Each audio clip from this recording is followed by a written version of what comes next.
நான் உங்களை தனியே விடுவதில்லை. மூத்த குமாரனை கர்த்தர் தனியே விடவில்லை.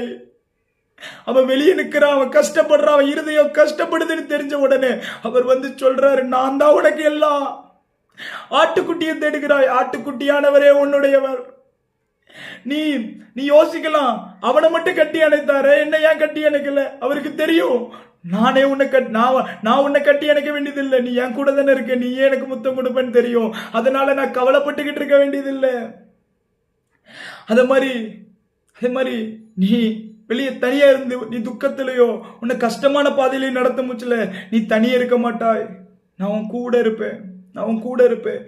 யோசேப்பு சிறைச்சாலையில் இருக்கும் பொழுது கர்த்தர் அவனோடு இருந்தார். போர்த்திபா வீட்டிலையும் கர்த்தர் அவனோடு இருந்தார். எல்லா சூழ்நிலைகளும் கர்த்தர் அவனோடு இருந்தார். வாழ்விலும் தாழ்விலும் சுகத்திலும் துக்கத்திலும் ஒருவர் கூட இருப்பார். அதுதான் பிதாவின் ஐக்கியம்.